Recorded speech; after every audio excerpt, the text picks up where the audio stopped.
we know the importance of preparing our family before an emergency happens. But this morning, we're focusing on preparing our pets too. Yeah, and here to do that is Dr. Aziza Glass. Thanks so much for coming in this morning. Thank you for having me. She is with your clinic, is the Complete Animal Wellness and Longevity Medi Spa, or CALM for short. CALM for short, with the W in there. So thanks Yes. so much for coming in. I mean, Houston native, Yes. before we get into these kits and how we're preparing our pets, I mean, you know a little bit too about the area and the emergencies that we need to prepare for, like hurricanes, because you grew up here. Yes. So I experienced Hurricane Katrina when I was in high school. I came back from New York to Houston just in time for Harvey. So I am well aware and with hurricane and hurricane preparedness. That was my job in the household, was to make sure that our hurricane kit was up to date with non-expired, not produce, but the food products and things like that. So it was just natural for me to, as a veterinarian, to start doing the same thing for pets. Yeah, I mean, and you know, we think about it. I can't tell you how many stories we've done on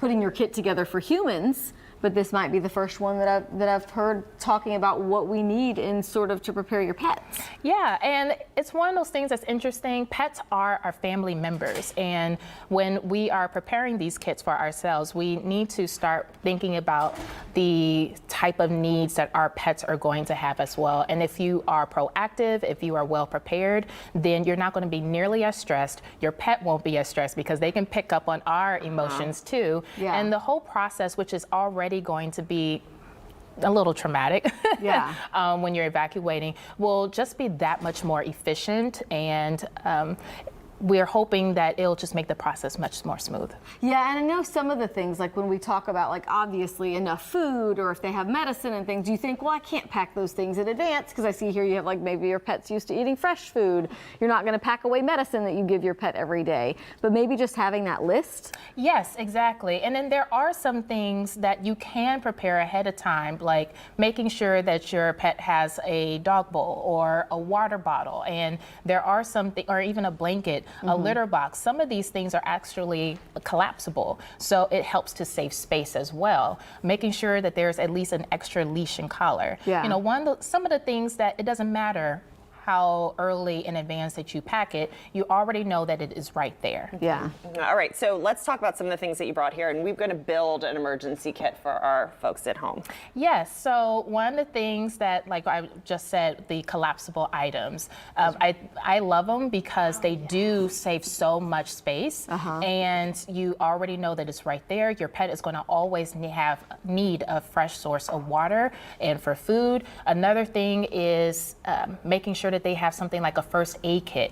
We talked about the leash and a collar. If your pet, well, we know that your pet is going to eat food, so having some waterproof storage containers, these are nice because they're also stackable.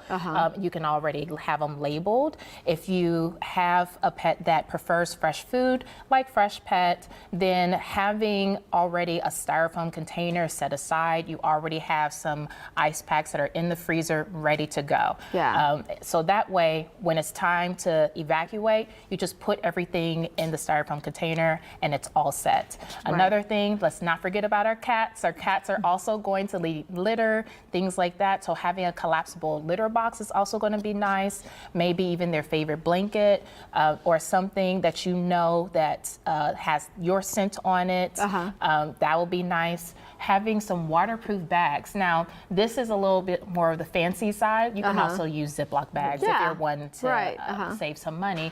But this will be great for your meds or for your medical documents, things that have like the microchip information, the vaccine information. Right. So all these different things. Now, one more thing that I will definitely want to say is that a lot of times our pets will be stressed during this evacuation, and pets can get stress-associated diarrhea. So although a lot of people may not actually think about it, I think it would be a good idea to have something like probiotics that will help to treat that diarrhea if it does develop. So this is a newer product in Testagard that I like because it has a very nice blend of probiotics, prebiotics, and IGY.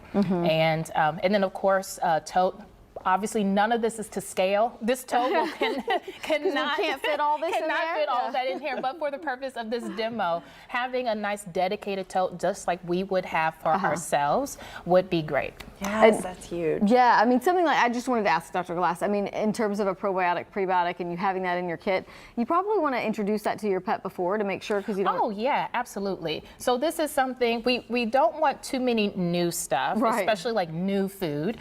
We want to make sure that the stuff that they do already need, that they've already been exposed to it and that it is already set aside. You have an extra set aside. Another thing is that if you have a pet that already has a noise phobia, so some type of fear to loud noises, whether it's thunderstorms, fireworks, hurricanes, right? Even just the wind sound can sometimes be very traumatic for them. Having some medication from your veterinarian that is prescribed is going to be great. And that's something that you can go ahead and have set aside. Yeah. You would have already used it in previous instances. You would have already known how it works, what dose, and just have a brand new tube or brand new bottle set aside in your pet evacuation kit so you already know that it's there. Yeah. Doctor, really quickly before we go, tell us about your clinic, Calm, because do you specialize in acupuncture? Yes.